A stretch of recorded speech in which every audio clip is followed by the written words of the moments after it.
Buenas tardes. Vamos a dar hoy comienzo a las jornadas con dos nuevas conferencias. La primera de ellas, que lleva por título Vituallas, forraje y pelotería, la logística de los tercios, y que la va a impartir el teniente coronel don Víctor Sánchez Tarradellas. Antes de pasar a leer su pequeño currículum vitae que me ha remitido, les quiero indicar que tienen ustedes allí, en el fondo, en la mesa, una hoja para los que quieran ir el viernes, día 1, a Toledo, como les dije ayer, para la visita es una visita monográfica al Museo del Ejército sobre los tercios, la monarquía hispánica. Tenemos el autocar de 50, luego solamente podrán ir en ese autocar las 50 primeras personas que se apunten. El resto que quiera ir, pues por sus propios medios, sin ningún problema. El calendario de la visita, en principio, sería salida de aquí, de la puerta del acuartelamiento, a las 9 de la mañana del viernes, para estar allí aproximadamente sobre las 10 de la mañana. Una visita de unas 2 horas, y a las 12 retornar otra vez a Madrid en el autocar para estar aquí sobre la 1:30 de la tarde. ¿De acuerdo? Bueno, don Víctor Javier Sánchez Tarradellas, nacido en Huesca en 1963, teniente coronel del Cuerpo General del Ejército de Tierra, especialidad fundamental artillería, diplomado en logística y paracaidismo. Es licenciado en Psicología por la Universidad Nacional de Educación a Distancia, máster en Dirección de Recursos Humanos por la Fundación UNED y experto universitario en Metodología de la Investigación y Análisis Prospectivo por la Universidad de Granada. Destinado en la Jefatura de Estudios de la Academia de Logística del Ejército de Tierra como jefe del Departamento de Logística Funcional. Desde el año 2001 es profesor de los cursos superiores de Logística de Material e Infraestructura y de Recursos Humanos. Ha impartido numerosas conferencias y presentado diversas ponencias, destacando su participación en las primeras y segundas jornadas del Camino Español de los Tercios, en la exposición itinerante El Camino Español, una cremallera en la piel de Europa, en el curso de la UNED Geoestrategia y Logística en el Mundo Medieval, una comparación con el mundo actual, en el segundo Congreso Internacional de la Cátedra Complutense de Historia Militar, la Organización de los Ejércitos, organizado por la Universidad Complutense y el Instituto de Historia y Cultura Militar. En la primera semana de Historia Militar, los Tercios de Flandes, organizada por el Aula de Cultura Palacio de Capitanía. Y en el segundo Congreso Internacional de Estudios Militares hacia una estrategia global de seguridad y defensa de la Unión Europea, organizado por el Centro Mixto de Universidad de Granada, MADOC. Es autor de los siguientes libros: Logística, Arte sin Gloria, editado por el Ministerio de Defensa; Calatayud, cuna de armeros, editado por la institución Fernando el Católico, y coautor con el periodista Fernando Martínez Laínez del libro El Camino Español y la Logística en la época de los tercios, editado por la institución Fernando el Católico. Les dejo con don Víctor Tarradellas.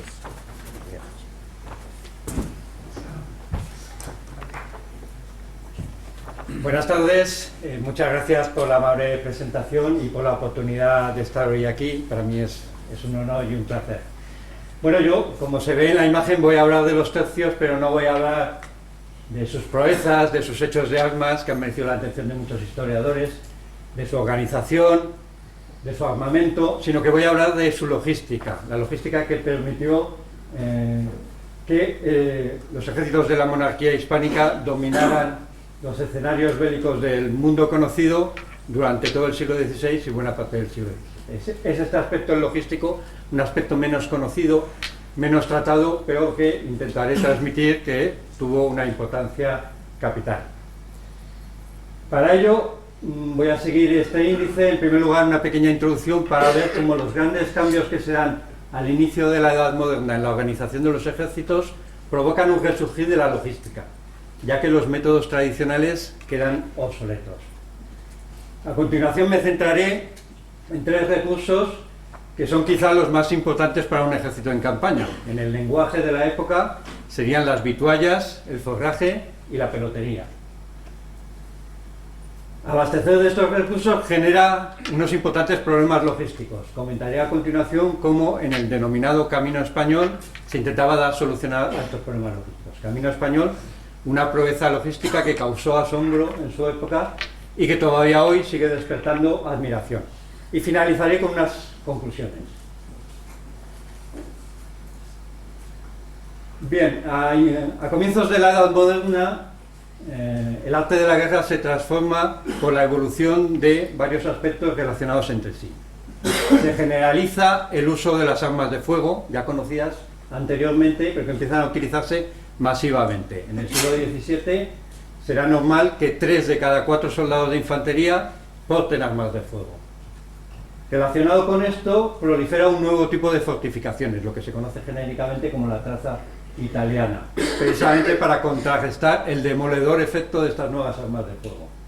Este tipo de fortificaciones lo que provocan es que tomar al asalto una plaza fortificada sea muy complejo, muy difícil. Por tanto, lo habitual sería tener que recurrir a largos y tediosos asedios, lo cual influye mucho en la logística. Y finalmente, en esta época se da un aumento extraordinario en el tamaño de los ejércitos que pasan a basarse en la infantería. La primera ruptura con los métodos tradicionales que habían imperado en la edad anterior, en la Edad Media, se produce cuando los cuadros de piqueros suizos infringen una serie de derrotas a los caballeros montados de Borgoña de Carlos el Temerario. Se comprueba que una unidad de infantería organizada y cohesionada es capaz de acabar con la caballería medieval que había dominado los campos de batalla de Europa pues prácticamente durante 10 siglos. Supone un cambio de era y sobre todo supone eliminar una restricción al tamaño de los ejércitos. Un ejército basado en la caballería era necesariamente un ejército muy pequeño que se circunscribía a una clase social determinada, que era la que podía, gracias a sus rentas, costearse el equipo necesario. Con lo que cuesta un caballero y su cabalgadura, se pueden equipar, mantener y sostener muchos soldados de a pie. Por lo tanto, los ejércitos aumentarán extraordinariamente de tamaño y se basarán en ese nuevo soldado, el infante. Ya decía Maquiavelo que el ejército ideal tenía que tener 20 soldados de a pie por cada uno a caballo. Los nuevos ejércitos tendrán este aspecto. Todo esto influye mucho en la logística. En primer lugar, va a haber que apoyar a grandes contingentes. Los tratadistas de la época disputan sobre cuál sería el tamaño ideal de un ejército para salir a campear. Hay más o menos consenso y que no puede superar los 40.000 hombres, so pena de resultar ingobernable. Pero en esta época será muy habitual ver ejércitos de 10.000, 15.000, 20.000, 30.000 combatientes. Eso supone pues unas 10 veces más de lo que es habitual en la época anterior, en la Edad Media. Además, a diferencia de los caballeros medievales que disponían de unas rentas con las que podían atender a su sustento y el de su mesnada, estos nuevos soldados son personas sin recursos, son personas desarraigadas cuya única morada es el propio ejército, que debe proporcionarles todo lo necesario para su sustento. En una época en que los ejércitos dejan de desmovilizarse al acabar las campañas por la necesidad que tienen de soldados viejos, soldados veteranos, soldados preparados e instruidos. Los ejércitos se hacen permanentes a diferencia de la época anterior. Y la forma predominante de combate va a ser el asedio, precisamente por esa proliferación de fortificaciones tan difíciles de tomar al asalto. Los asedios se caracterizarán sobre todo por su larga duración. Haarlem, que fue el primer gran asedio de la guerra de Flandes, duró 7 meses. 9 meses se tardó en rendir Breda, y la plaza de Ostende, que se consideraba inexpugnable, resistió durante 3 años a las fuerzas españolas. Eso influye mucho en la logística porque en esta época, igual que en épocas anteriores, es mucho más fácil abastecer y alimentar a un ejército en movimiento. Un ejército en movimiento, cuando agota los recursos de una zona, simplemente se traslada a otro territorio, a un valle fértil, donde pueda obtener los recursos necesarios.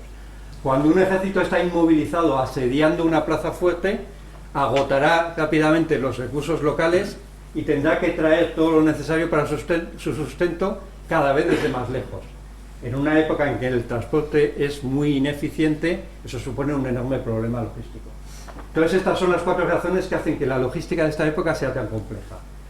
hay que apoyar a enormes contingentes de decenas de miles de personas que no tienen nada, a los que hay que proporcionarle todo lo necesario para su sustento durante todo el año, porque no se desmovilizan al acabar las campañas, y además con los movimientos restringidos, porque la forma de combate más habitual en esta época serán los asedios, como he comentado, de muy larga duración.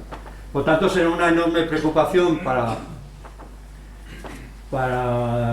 esta época el garantizar ese sustento del soldado. Esta frase, que es de Michel de Tellier, que fue secretario de Estado para la Guerra de Francia en el siglo XVII y un gran reformador de los ejércitos y de la logística francesa, lo resume muy bien. Garantizar el sustento del soldado es garantizar la victoria del rey. Si no se satisfacen las necesidades logísticas de un ejército, este se desvanecerá como si hubiera sufrido la peor de las derrotas. Hoy en día hay tres recursos que consideramos que son especialmente importantes. En nuestro lenguaje actual hablamos de la clase 1, subsistencias, el alimento de las personas; de la clase 3, el carburante para los vehículos; y de la clase 5, las municiones para los distintos sistemas de armas. Pues bien, en la época de los tercios hablaríamos de las vituallas, los alimentos de las personas; el forraje, que es el alimento de los animales son los auténticos vehículos de la época; y la pelotería, que sería un término genérico con el que se conocería todo lo necesario para poner en orden estas nuevas armas de fuego que se generalizan en esta época. Pues bien, yo voy a intentar hablar un poquito de cada uno de estos aspectos, empezando por el que es sin duda el más importante, las vituallas. Las necesidades de alimentación que presenta un ejército de esta época son estas. Hay que alimentar un colectivo muy numeroso, hablamos de decenas de miles de personas. Durante periodos prolongados de tiempo, las campañas en esta época se alargan mucho en el tiempo, normalmente en territorios devastados por la guerra, en la que los recursos escasean. Para alimentar a estos soldados hay que utilizar alimentos que tengan facilidad de transporte y unas buenas condiciones de conservación. Eso restringe enormemente las posibilidades. Y luego, pues hay que alimentar a varones jóvenes que realizan una intensa actividad física. El perfil del soldado de la época serían unos 30 años de promedio, comprensión mediana, unos 70 kilos de peso y aproximadamente 1,60 m de estatura. Sabemos que no eran muy altos porque en las listas de muestra de los ejércitos rara vez se encuentra un soldado que supere las 2 varas castellanas. Eso era 1,68 m. Por tanto, muy altos no eran. Pero necesitaban de 3.000 a 3.500 calorías diarias para alimentarse. Es algo menos de lo que hoy consideraríamos para un soldado actual, que se habla de 3.600 hasta 4.000 calorías. Los soldados actuales son más jóvenes y más corpulentos, por tanto tienen las mayores necesidades. Este es el problema que hay que solucionar: proporcionar alimentación a este colectivo muy numeroso hasta llegar a esas 3.000, 3.500 calorías diarias. Pero todavía es mayor el problema, porque los ejércitos de la época van acompañados de lo que se conoce como la cola porque normalmente viajan en retaguardia del ejército. La cola está compuesta por mujeres, niños, vivanderos, mochileros, sirvientes y gentes de toda clase y condición, una auténtica multitud que acompaña al ejército. Algún autor dice que la cola en esta época oscilaría entre el 50 al 150% de un ejército. A veces es mayor que el propio ejército. Por tanto, en logística en esta época no vamos a hablar de soldados o de combatientes, sino de bocas que alimentar, porque son muchas más. Si tomamos como modelo un ejército grande, un ejército de 30.000 combatientes, que es el que voy a usar como ejemplo para distintos cálculos, supondría no menos de unas 50.000 bocas que alimentar, 55.000 bocas que alimentar. Para que nos hagamos una idea de lo que esto supone, en 1500 la ciudad más poblada de España, la más populosa, es Sevilla, tiene 55.000 habitantes. En Flandes se despliegan ejércitos de más de 30.000 soldados, cuando la ciudad más populosa de los Países Bajos, Ámsterdam, tiene 30.000 almas. Es decir, los ejércitos de la época son auténticas ciudades errantes. Algún autor lo llama ciudad errante, ciudad ambulante, una auténtica multitud. Sus necesidades de alimentación equivalen a las de las más grandes ciudades de su época. ¿Y con qué se puede alimentar a estos soldados? Pues bueno, la dieta habitual de estos soldados vamos a ver que era bastante espartana y se componía de muy pocos elementos. El elemento principal, como ha sido en todos los ejércitos, hasta que se inventan las latas de conserva, ha sido el grano, el cereal. A los soldados de los tercios el cereal se les proporcionaba de dos maneras, o bien como pan de munición o como bizcocho. El pan de munición es un pan mezcla de harina de trigo y harina de centeno. Al ser un pan mezclado, pues resultaba mucho menos apetitoso que el pan blanco habitual en otros ámbitos. Y era un pan negro, ¿eh? Algún autor de la época dice que negro como el corazón de un hereje.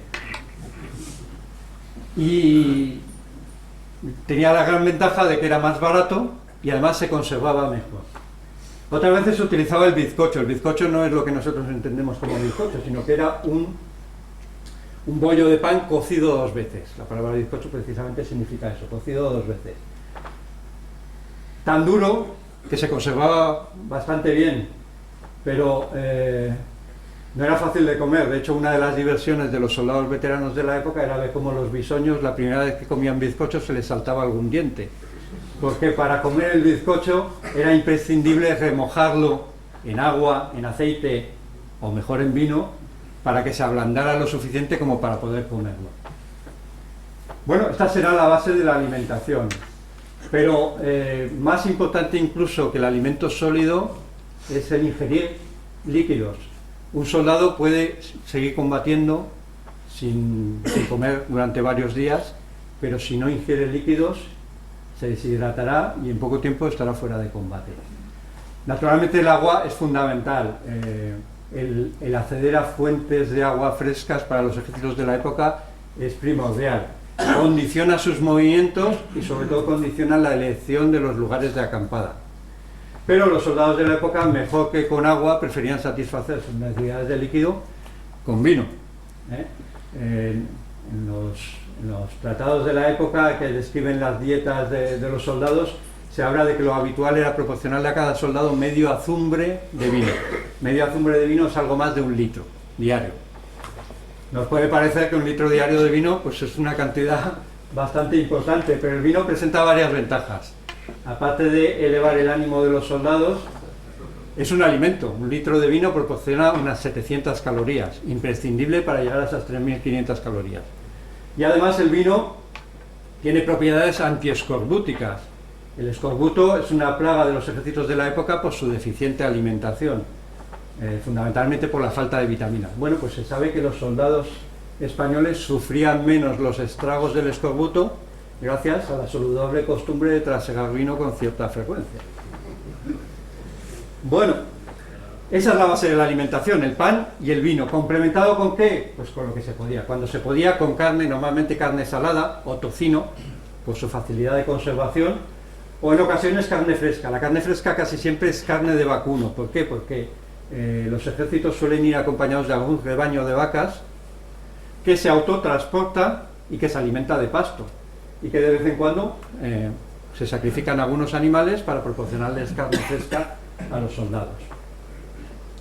Además de eso, se utiliza el queso por sus buenas condiciones de conservación.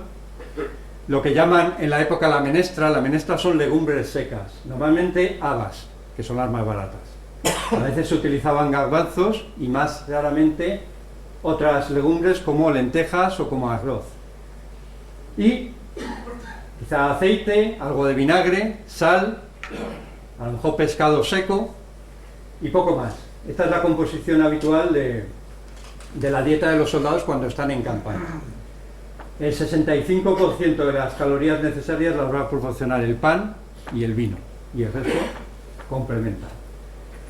Y las necesidades de un ejército son enormes. Nuestro ejército modelo, hemos dicho 30.000 combatientes, sin contar la cola que le acompañase, solamente los soldados necesitarían diariamente unas 20 toneladas de pan de munición, 30.000 litros de vino, y si se les quiere proporcionar carne fresca, que se proporciona una cantidad pequeña, 230 gramos aproximadamente, el sacrificio de 35 bueyes.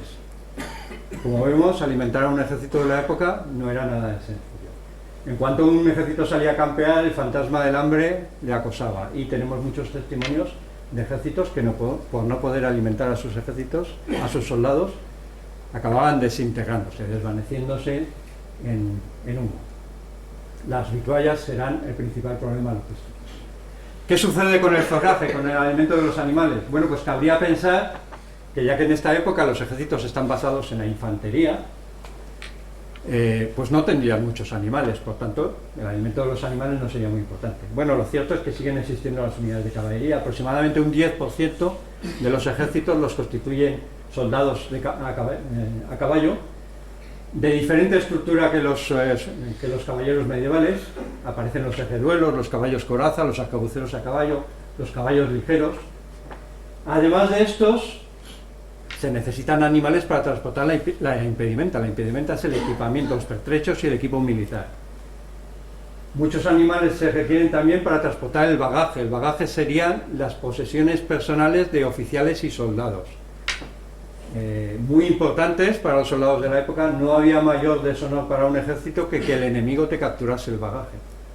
Y luego también van a requerir muchos animales lo que los soldados de los tercios llamaban despectivamente los espantabellacos. Espantabellacos es la artillería. Cristóbal Lechuga, un artillero de la época, hace un minucioso estudio de lo que es necesario para poner en campaña un tren de artillería de 40 cañones, que sería algo habitual en la época. Y bueno, concluye que serían necesarios más de 3.000 animales para mover 40 cañones. Si sumamos todas estas necesidades, nuestro ejército modelo de 30.000 soldados tendría no menos de unos 20.000 animales. Por tanto, a pesar de que la caballería no sea la fuerza principal, las necesidades de alimentación de estos animales son enormes. Y además, sucede que, aunque nos parezca chocante, los animales son más delicados a la hora de alimentarse que las personas. Mientras los soldados de los tercios, con un mendrugo de pan duro y algo de vino, podían seguir peleando como demonios el tiempo que hiciera falta, los animales, si no eran correctamente alimentados, se debilitaban, enfermaban y podían incluso llegar a morir. Hay una anécdota que es de época posterior, pero que demuestra un poco esto. En 1812, tras la batalla de Borodino, a las puertas de Moscú, el mariscal Murat reúne a sus generales de caballería y les echa una bronca monumental porque dice que no ha visto en la caballería napoleónica el vigor de otras ocasiones. Y entonces uno de sus generales le dice: mariscal, la culpa la tienen los caballos no son buenos patriotas. Mientras los soldados siguen luchando por el emperador aunque no coman, si a los caballos no les damos heno, no andan. Por eso los animales se comportan como los vehículos de otras épocas. En época posterior, la Segunda Guerra Mundial, el conocido general Patton, cuando tiene que detener el avance de su tercer ejército, que iba lanzado hacia Berlín, por falta de carburante, dijo una frase parecida, dijo: mis soldados son capaces de comerse hasta las cartucheras, pero a los tanques hay que echarles gasolina. Bueno, pues a los animales había que darles de comer, de lo contrario no funcionaba. Y un ejército sin sus 20.000 animales quedaba prácticamente inoperativo. El problema es el enorme volumen. Un caballo come 10 veces lo que una persona. Alimentar a 20.000 animales en tamaño equivale a alimentar a 200.000 personas. Nos damos idea del problema. Eso no se puede transportar, por tanto tiene que obtenerse localmente, lo cual no siempre será fácil.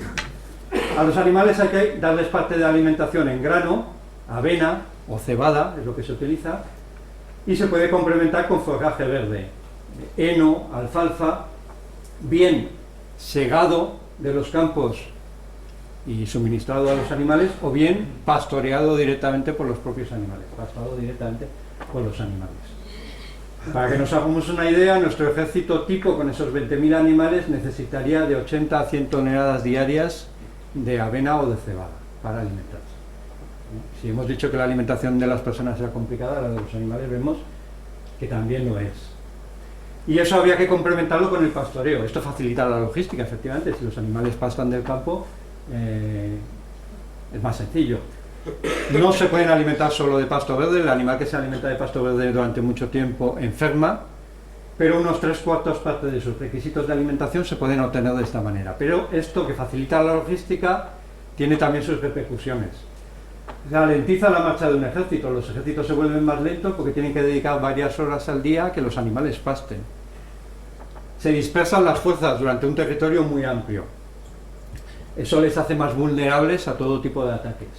Y luego es un condicionante de la estrategia. Las campañas no pueden iniciarse hasta que no se tiene asegurado la presencia de pasto abundante en los campos. Y es que nuestro ejército tipo necesitaría todos los días, para alimentar de esta manera a sus animales, unas 200 hectáreas de pasto. Para que nos hagamos una idea, estamos en Madrid, el terreno de juego del Santiago Bernabéu es una hectárea. 200 terrenos de juego como el de Santiago Bernabéu diarios para que los animales se desplieguen y pasten. Un verdadero problema logístico. El forraje suele ser el primer recurso que se agota y las unidades de caballería las primeras que sufren los estragos del hambre cuando no se puede alimentar adecuadamente a un ejército.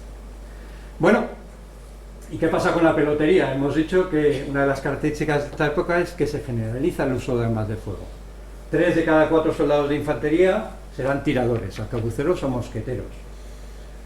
Bueno, pues cabría pensar que la munición va a ser un enorme problema logístico. Quizá la primera ocasión en que las armas de fuego resultaron decisivas fue la batalla de Ceriñola, 1503, en que el gran capitán consigue derrotar a un ejército francés 4 veces más numeroso. Y lo hace gracias a que contaba con 1 millar de espingarderos. La espingarda es una de las primeras armas de fuego que pronto fue sustituida por el arcabuz, que resultaba mucho más manejable. Bueno, pues este millar de espingarderos, parapetados detrás de un talud y de un foso, consiguieron detener las cargas de los gendarmes, la caballería pesada francesa, y anularon el ataque de los mercenarios suizos al servicio de Francia. Y lo hicieron haciendo la friolera de 7 disparos por cabeza. Es decir, se hicieron 7 gentiles salvas en el lenguaje de la época.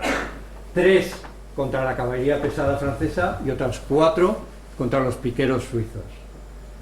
Esto, si hacemos el cálculo de lo que supone, fueron unos 150 kilos de plomo y unos 100 kilos de pólvora. Bueno, por hacer una comparación, hace un siglo, en la tercera batalla de Ypres, en la Primera Guerra Mundial, se hizo una preparación artillera de 10 días en la que se dispararon 4,3 millones de proyectiles que suponen 107.000 toneladas de munición.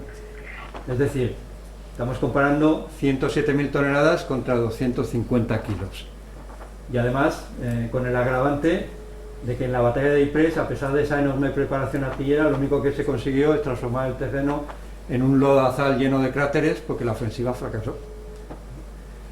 Esta comparación evidentemente está un poco forzada porque hubo batallas en que el consumo de munición fue mayor que el Ceriñola, por supuesto que sí, y consumos como el de Ypres nos han vuelto a repetir en la historia. Pero hoy, los logísticos de hoy, la munición la contamos en toneladas, en cientos de toneladas o en miles de toneladas. En la Guerra del Golfo, en el año 91, los ingleses acumularon inicialmente casi 1 tonelada de munición por cada soldado. En la época de los tercios la munición se mide en quintales, un quintal son 46 kilos. Las cantidades son muy diferentes. Y es que se calcula que solo un 2% de las necesidades logísticas de un ejército en la época corresponden a la munición, a la pelotería. Y además la logística se ve favorecida por el bajo consumo y por la relativa facilidad de obtención. Vamos a ver primero las armas ligeras, arcabuces y mosquetes, para comentar un poco por qué esto es así. Bueno, estas armas tienen un bajo consumo por la cadencia de disparo. Un mosquetero experto se calcula que podía hacer un disparo cada minuto. Había que hacer engorrosas operaciones de recarga del arma para poder disparar. Las primeras armas de fuego requerían hasta 20 operaciones distintas. Y además su alcance es menor. Se calcula que un arcabuz podía tener un alcance de 50 metros. Un mosquete podía tener quizá algo más. Pero nunca se disparaba a esa distancia. El duque de Alba en cierta ocasión ordenó a sus arcabuceros que dispararan cuando el enemigo estuviera a 2 picas de distancia.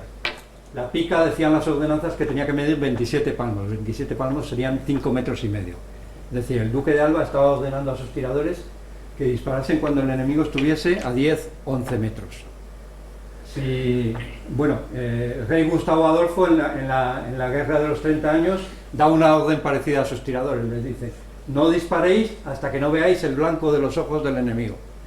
Es decir, si el primer disparo se hace a 10, 15 metros y se tarda un minuto en recargar el arma, es fácil entender que muchas veces solo daba ocasión de hacer un único disparo antes de llegar a las manos con el enemigo. Eso sí, era una descarga cerrada de cientos de arcabuces vomitando fuego casi a quemarropa que desarticulaban el despliegue enemigo, tenían un enorme impacto psicológico y dejaban el campo sembrado de muertos y heridos, pero suponían un pequeño consumo de munición.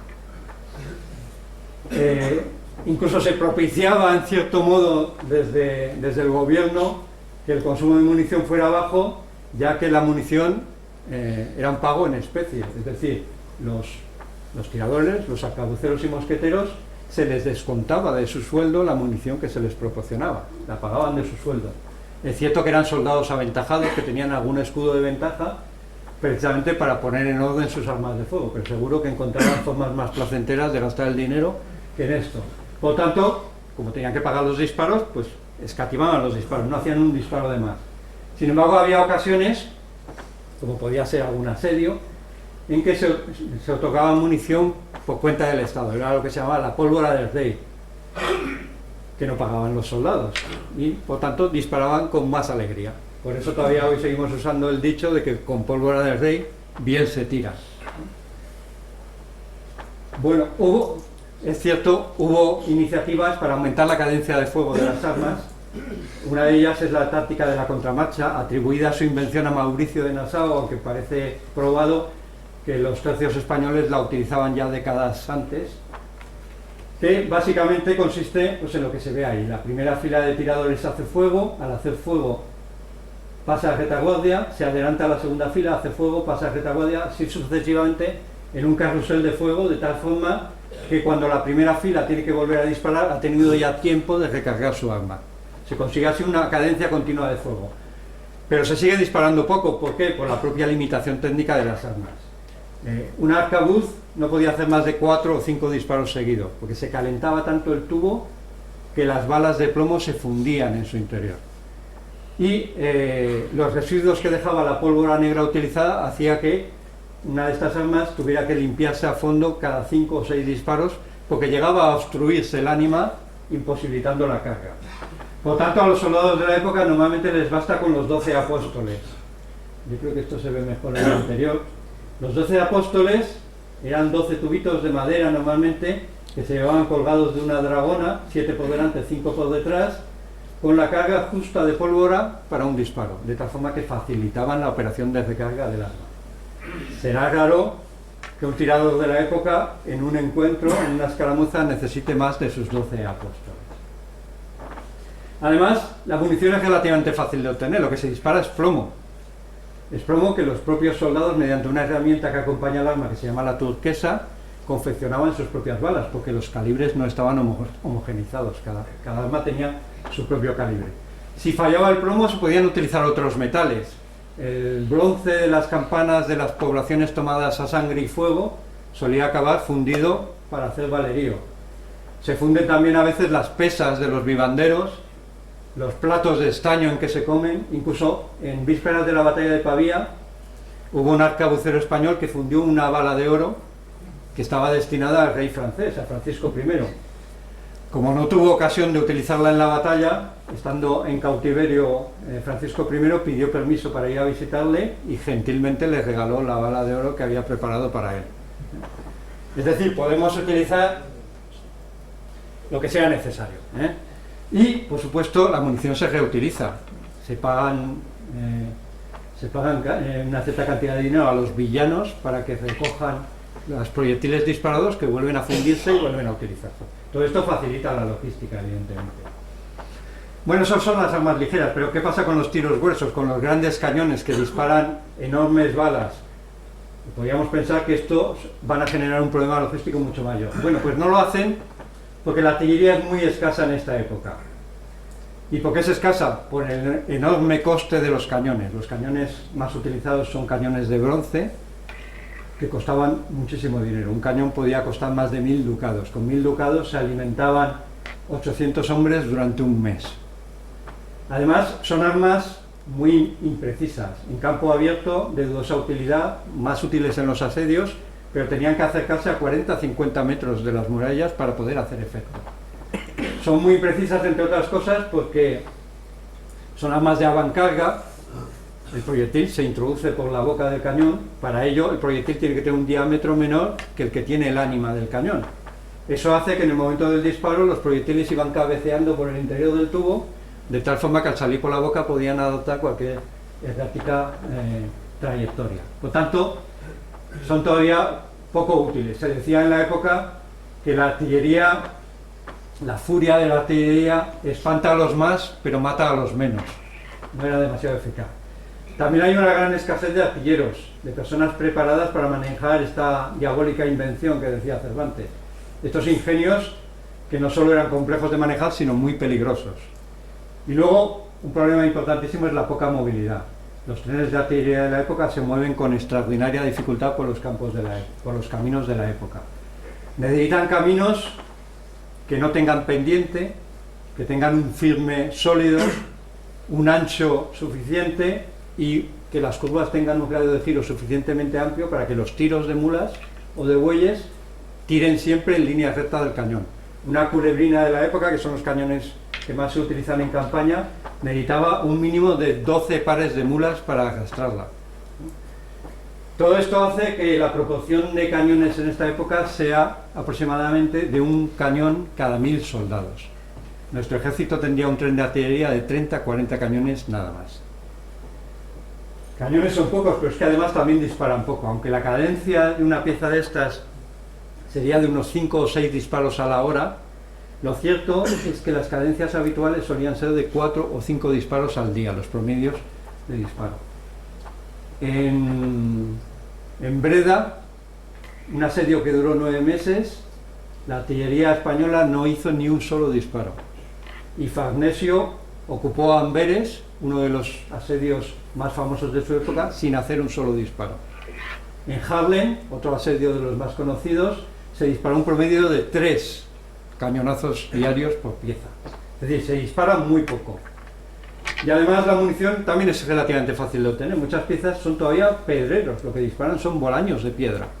Basta con un maestro de cantero, con un martillo y un cincel para ir confeccionando la munición necesaria. O si no, son balas de hierro fundido que incluso los propios artilleros son capaces de fundir para sus piezas, utilizando unos moldes. Por eso, la dotación habitual de un cañón de la época pueden ser perfectamente unos 100 disparos para toda una campaña. Con 100 disparos se podía afrontar toda una campaña sin necesidad de poner munición. En otras ocasiones vemos dotaciones un poco mayores, 150 o 200 disparos, en todo caso pequeñas. Nuestro ejército tipo, para mover esta munición, la pólvora y las balas de cañón necesarias, le bastaría con unos 150 carros para llevar la munición de toda una campaña. Para que nos hagamos una idea de la diferencia que hay con las vituallas, un tren de víveres para nuestro ejército modelo que llevara comida para 2 días necesitaría 200 carros. Es decir, cuesta mucho más transportar 2 días de comida que la munición de toda una campaña. Sí, es un poco más complejo desde el punto de vista logístico la pólvora, el propulsor. La pólvora es la clásica pólvora negra, lo que en la época se llama la buena pólvora, compuesta por una parte y media de carbón vegetal, una parte y media de azufre y 9 de salitre. Sobre todo el salitre es un elemento muy escaso. En la época, complicado, la pólvora siempre escaseaba, pero tenía una gran ventaja desde el punto de vista logístico, que es lo que llamamos la intercambiabilidad. Es decir, se podía obtener de muchas maneras porque todos los ejércitos y los particulares que usaban armas de fuego usaban una pólvora similar, de mejor o peor calidad, pero con una fórmula similar. Podía obtenerse por producción propia, en molinos de titularidad regia bajo un régimen de monopolio, o bien como botín de guerra, como parte de un saqueo, como contribución de una ciudad o un territorio, o contratada con empresarios privados que la suministrasen mediante un asiento. Esto facilita mucho la logística. Por tanto, aunque las armas de fuego sean tan importantes como nos decía el emperador Carlos, la suerte de mis batallas ha sido decidida por la mecha de mis arcabuceros españoles, lo cierto es que el principal problema logístico son las vituallas. Nos lo dice el gran capitán: ejército sin vituallas, vencido sin armas. o como dice Sancho de Londoño, que fue maestre de campo del Tocio Viejo de Lombardía y un tratadista militar: más veces consume un ejército la penuria que el combate, y más cruel es el hambre que el hierro. Incluso de una forma más clara: todo se puede remediar, salvo la falta de vitualla para los hombres y pasto para los animales. Las prioridades parece que estaban bastante claras. Bueno, este es el gran problema logístico. ¿Y qué sucede en el Camino Español? Bueno, el Camino Español, del que se ha hablado mucho estos días y yo no quiero insistir mucho más, como sabemos es un corredor militar, es decir, es un itinerario reconocido y preparado que permite comunicar los lugares de reclutamiento de un ejército con la zona de operaciones donde va a tener que actuar. Basándose un poco en el principio de expatriación, se decía en la época que los soldados eran mejores en las patrias ajenas que en las propias. ¿Por qué? Porque, entre otras cosas, se evitaba el problema de la deserción. Es mucho más difícil que un soldado deserte cuando está muy lejos de su patria, ¿no? Bueno, pues de los corredores militares que hubo, el más famoso, el más conocido, el más importante es el Camino Español. Como le gusta decir a nuestro siguiente conferenciante de hoy, Fernando Martínez Lainez, es la maniobra logística más importante de la Edad Moderna. Y, como dice Geoffrey Packer, un estudioso del Camino Español, es un milagro que los soldados españoles llegaran a Flandes a través del Camino Español. Un auténtico milagro. Y como nos dice Sancho de Londoño, se hizo por donde jamás se oyó que otro pasase, por donde no se pensaba que podía transitar un ejército, y además sin que se sintiese falta ni desorden alguno, como comentaré luego. Bueno, el problema es conocido, no voy a insistir mucho. Los soldados que son reclutados en territorio español, fundamentalmente en las tierras de Castilla, pero en general en toda España, también en Portugal, deben trasladarse a los Países Bajos, que es donde tenemos la guerra de Flandes, que es una voraz devoradora de hombre.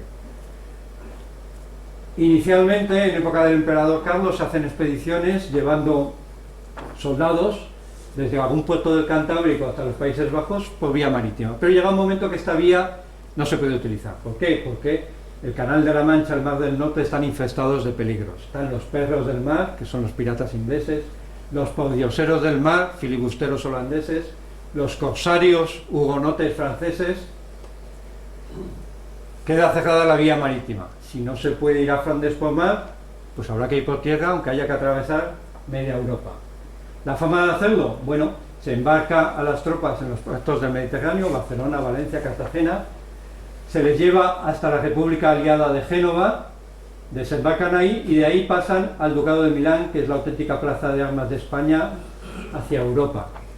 Lo normal es que estos soldados bisoños, recién reclutados, queden de guarnición en Italia durante algún tiempo para foguearse y sean los soldados veteranos los que vayan a Flandes, desde Milán hasta los Países Bajos, para poner una pica en Flandes. Esto se resumía en una coplilla de la época que decía: España, mi natura; Italia, mi ventura; Flandes, mi sepultura.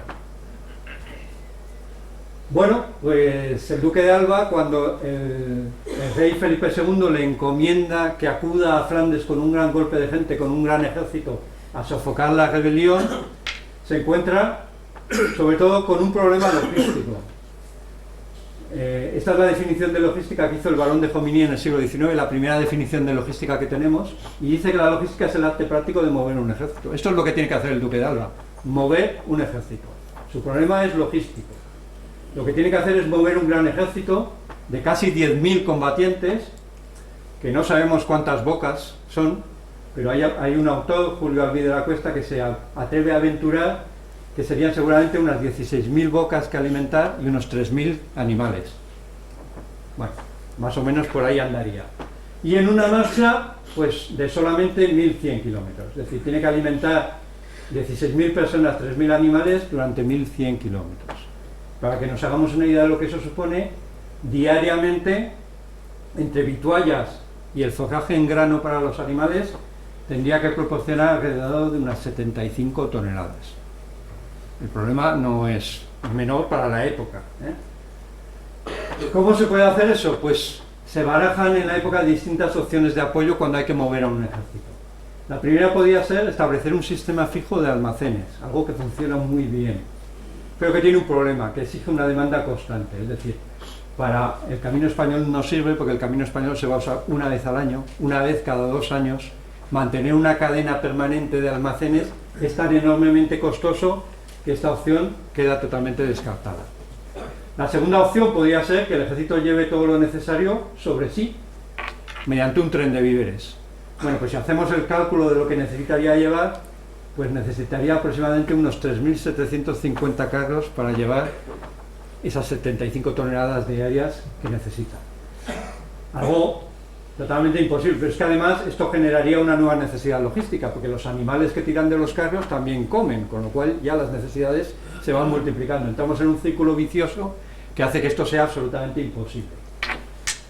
Tercer procedimiento que nos queda, nivel del terreno, es decir, el ejército va avanzando y va obteniendo sobre su marcha todo lo necesario de las poblaciones por las que va pasando. Esto tiene 2 grandes desventajas. Primera, enormemente dañino. El Camino Español va por territorio propio, por países aliados o por territorios que son neutrales, que pueden incluso ser potencialmente hostiles. Haber hecho esto hubiera vuelto a los amigos en enemigos. Y además tampoco es factible. ¿Por qué? Porque hay tramos del Camino Español en que no se encuentran los recursos, en que no hay poblaciones grandes, por ejemplo cuando se atraviesan los Alpes, y que por tanto el ejército simplemente no iba a encontrar el alimento que necesita, ni por la fuerza ni pagándolo a precio de oro lo podría obtener. Por tanto este sistema tampoco sirve, no sirve ninguno de los sistemas habituales, pues habrá que idear un sistema especial para el Camino Español, y ese es el sistema de etapas. Bueno, el sistema de etapas consiste, la primera definición de etapa que aparece en el diccionario de la Real Academia de la Lengua es el lugar de pernocta de un ejército después de una jornada de marcha. Bueno, pues esa es una etapa. Esto es como una vuelta ciclista, ¿no? Se programan una serie de etapas que es donde el ejército va a parar cada noche. Pues lo que se intenta es que en esas etapas estén los recursos necesarios para el ejército en ese momento. ¿Y cómo se hace? Mediante el uso de empresarios privados. Serán empresarios privados los que reúnan los recursos en cada una de las etapas. Esto hoy lo llamaríamos externalización del apoyo logístico. Por supuesto no se puede hacer sin el apoyo de los gobiernos locales. Hay que hacer respetuosas y prolijas negociaciones diplomáticas con los distintos territorios que lógicamente no ven con buenos ojos que un gran ejército pase por su tierra, ¿no? Esto hoy lo llamaríamos apoyo de nación anfitriona, HNS. Se reduce la huella logística porque no hay que llevar un gran tren de víveres. El ejército va a encontrar todo lo necesario cuando llega al final de la etapa. Para ello hay que hacer un gran esfuerzo de cálculo, determinar las necesidades en cada una de las etapas. Esto hoy lo llamaríamos, o sería equivalente a lo que hoy conocemos como el día de abastecimiento, el 2. Por comentar una curiosidad, la determinación de necesidades se hace con los criterios de la época. Para calcular las raciones de comida, a cada soldado se le calcula una ración diaria. Pero al maestre de campo, que sería el equivalente a un coronel jefe de regimiento, se le dan 16 raciones. Y a un capitán general se le pueden dar 50 o incluso hasta 100 raciones. ¿Por qué es esto? Bueno, pues porque el maestre de campo se rodea de lo que se llama su guión, el capitán general se rodea de su corte. Esto es una suerte de estado mayor o plana mayor que le auxilia en el ejercicio del mando. Y que normalmente está formada por lo que se conoce en la época como entretenidos. Los entretenidos eran caballeros particulares que servían voluntariamente el ejército sin estar en nómina y que eran mantenidos por la persona a la que servían. Bueno, pues estos entretenidos tenían que comer y en el cálculo de necesidades había que contar con ellos. Y se proporcionan todos los apoyos: alojamiento, abastecimiento de todos los recursos, fundamentalmente vituallas y forraje. Se contrata transporte, por ejemplo, acémilas para las etapas alpinas. Cuando se va por país llano se contratan carros para llevar la impedimenta y el bagaje. Se contratan guías, se contratan obras para explanar caminos, para reparar puentes, todo lo necesario. Lo cual no es fácil. Como dice un autor contemporáneo, no es negocio de burla dar a comer 2 meses a 8.000 hombres.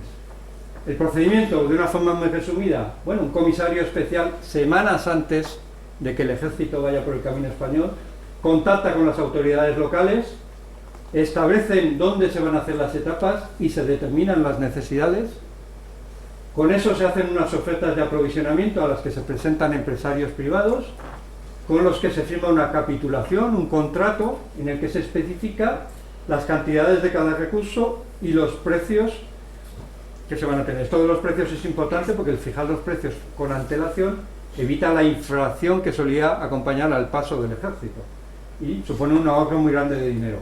Y además se les adelanta dinero, con lo cual ellos pueden buscar proveedores que son granjeros, campesinos de todos los alrededores, acumulan a veces durante semanas los recursos en cada una de las etapas, a veces con un trabajo de semanas, y cuando el ejército llega, un único oficial por cada compañía, que suele ser el alférez de la compañía, se presenta en el lugar convenido, recoge todo lo necesario para su compañía, firma el correspondiente recibo y todo esto posteriormente será deducido de la soldada. A los soldados de la época el alimento se les daba como un pago en especie, se les descontaba del sueldo. Bueno, esto que parece aquí muy sencillo, explicado en minuto y medio, hay que entender que con los medios de la época sería extraordinariamente difícil y extraordinariamente meritorio. Y tenía muchos beneficios. En primer lugar, la corona aseguraba la manutención de la tropa y además lo hacía a un precio inferior a lo normal, un precio muy razonable.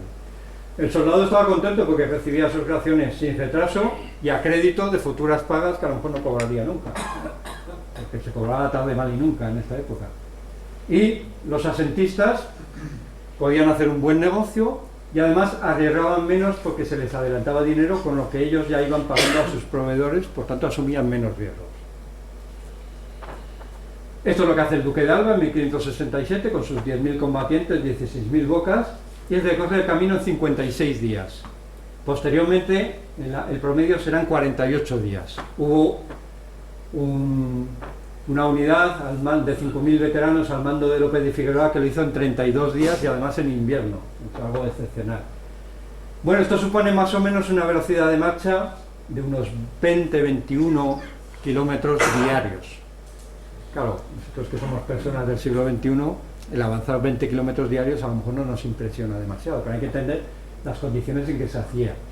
El ejército marchaba por un único itinerario, por caminos infames que había que preparar. El duque de Alba mandó por adelantado 300 gastadores que iban gastando los caminos, preparándolos para que pasara el ejército. A veces hay que adoptar una marcha táctica con franqueos, con vanguardias, con retaguardias, que ralentiza la marcha. Las columnas son de gran longitud o hay que fraccionarlas en varios días de marcha. Las vanguardias iniciarían la marcha horas antes que las retaguardias. Hay que transportar la impedimenta, hay que transportar el bagaje en carros que se mueven con mucha dificultad por los caminos de la época, y de vez en cuando hay que programar etapas de descanso para recuperar rezagados que pudieran quedar.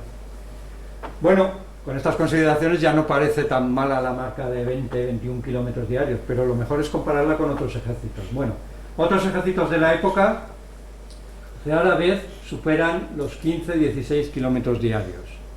Y a lo largo de la historia solamente estas marcas se ven superadas por la falange macedónica de Filipo y de Alejandro Magno, que se calcula que se movía a unos 25 kilómetros diarios, por las legiones romanas en los momentos de mayor apogeo del imperio, que podían llegar a los 30 o superar los 30 kilómetros diarios, y quizá también por el ejército napoleónico, aunque es cierto que el ejército napoleónico lo hace en una fecha posterior, en que hay mejores caminos, más y mejores caminos, más excedentes agrícolas, con lo cual es más fácil alimentar un ejército, y que además ellos lo hacían con una logística totalmente depredadora, de vivir sobre el terreno, arrambrando con todo.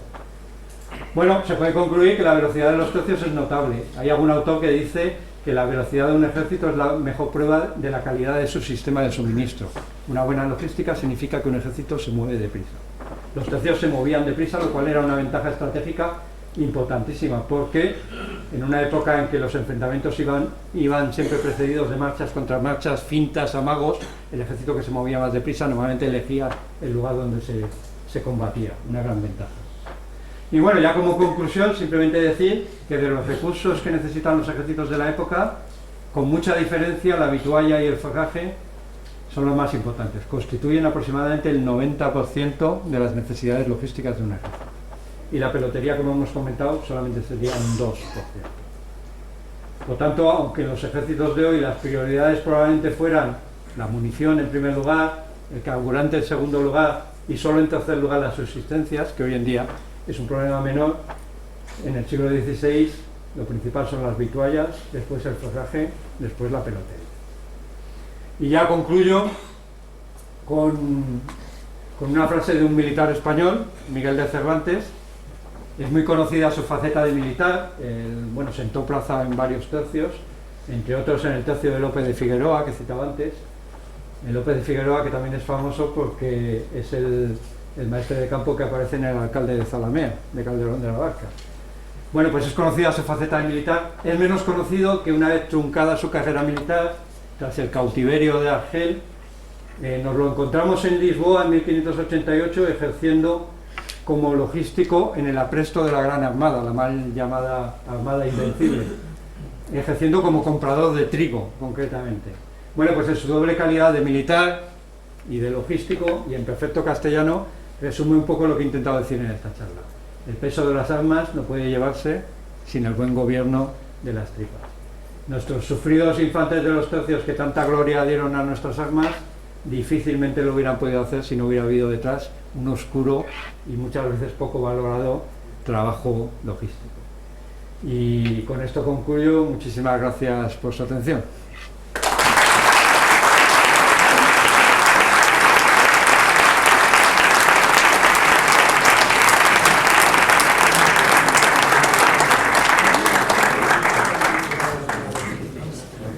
Si tienen alguna pregunta, por favor.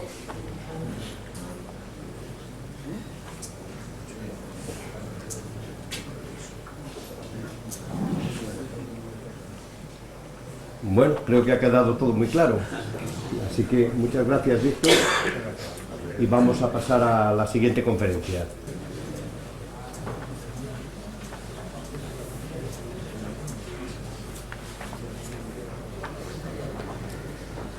La segunda ponencia de hoy, con título Después de Breda, el ocaso del camino español, que nos la va a impartir don Fernando Martínez Laínez, escritor y periodista.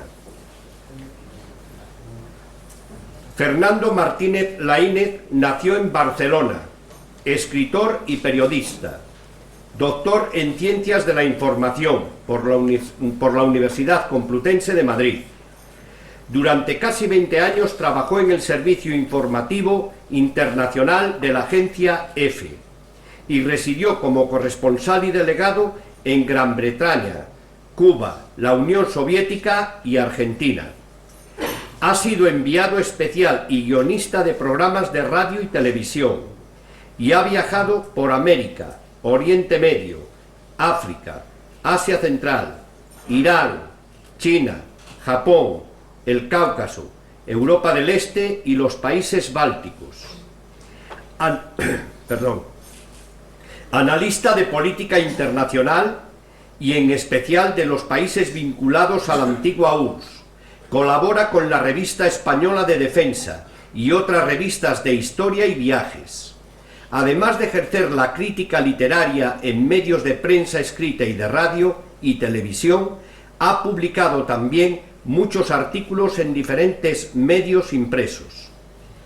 Con la novela Carne de Trueque, 1977, Martínez Laínez fue uno de los iniciadores de la moderna novela negra española, a la que han seguido otras novelas negras o vinculadas al espionaje, como Tampoco llegarás a Samarcanda o Destruyan a Anderson. También ha publicado varias obras de asuntos relacionados con el espionaje, como Los espías que estremecieron al siglo o Los escritores espías.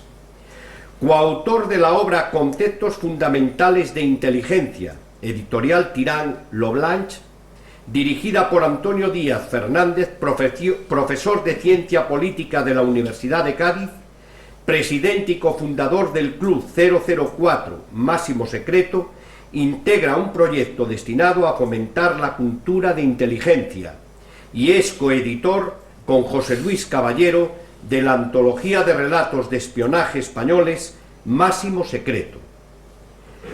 Además, es autor de biografías, ensayos, libros de viaje, juveniles y novelas históricas, como el rey del maestrazgo, el náufrago de la Gran Armada y embajada a Samarcanda.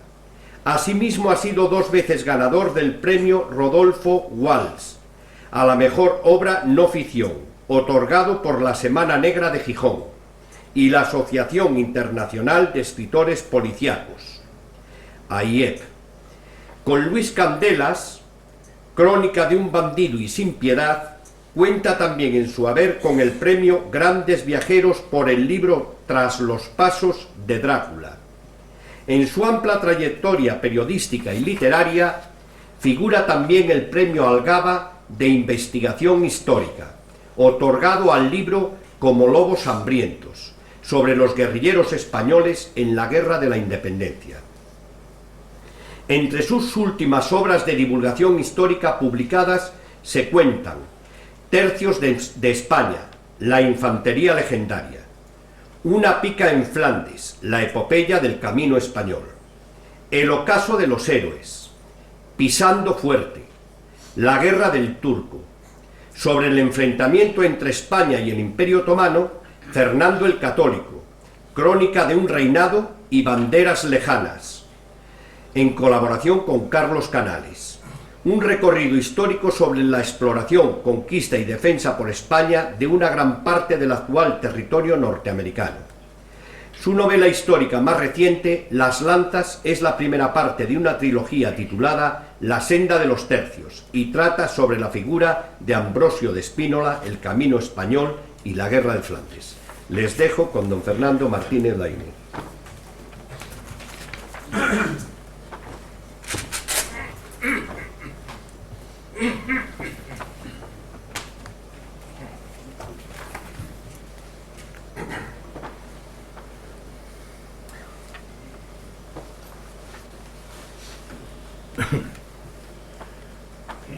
Bueno, pues buenas noches a todos y primero quiero empezar mostrando mi agradecimiento al Instituto por haberme permitido participar en estas jornadas dedicadas al Camino Español, y vamos a hablar en esta ocasión de la parte del camino que tiene que ver con el ocaso, que tiene que ver precisamente con su declive.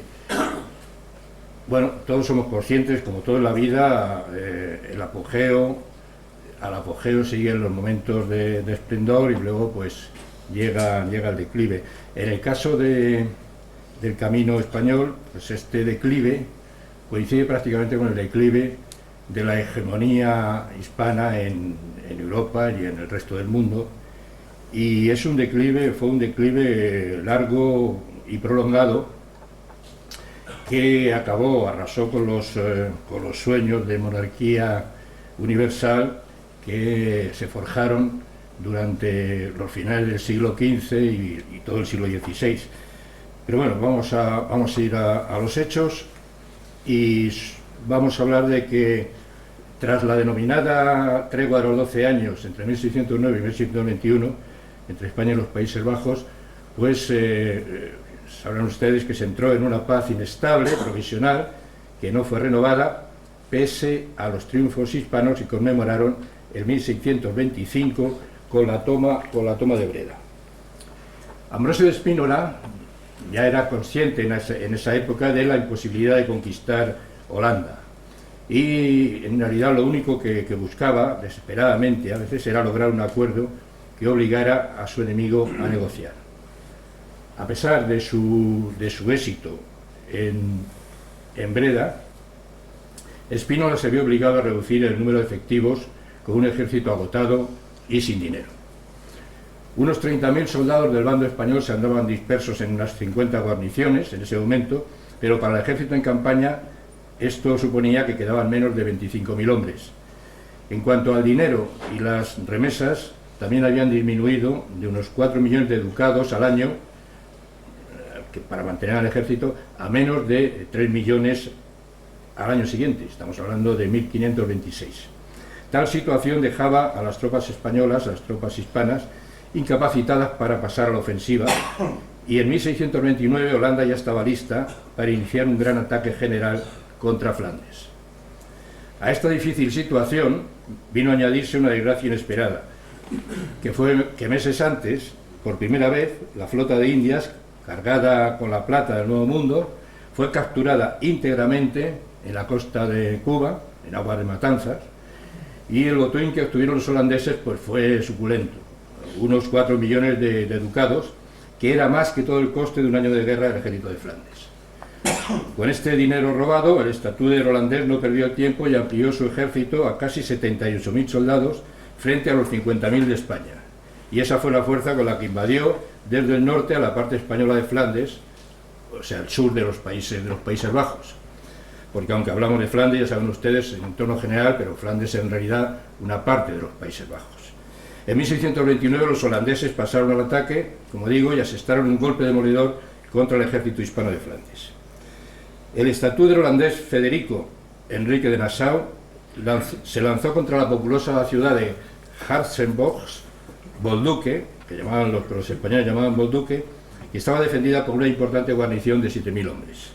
La ciudad cayó en manos holandesas con ayuda de tropas inglesas y francesas en septiembre de 1629.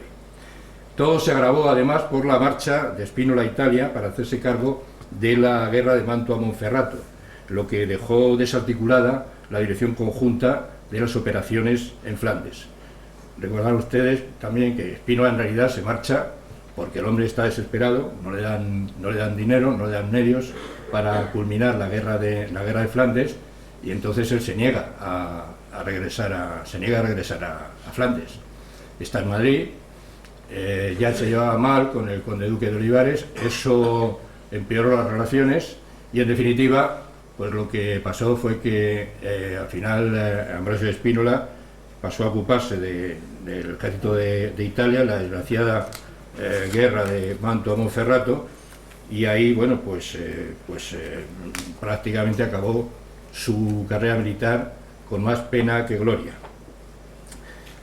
El desastre, como digo, había llegado a un punto en Flandes en el que desde Italia Spínola recomendaba con insistencia a Madrid hacer la paz con Holanda a cualquier precio, decía él, y acabar con la pesadilla de la guerra en Flandes antes de que fuera demasiado tarde para todos.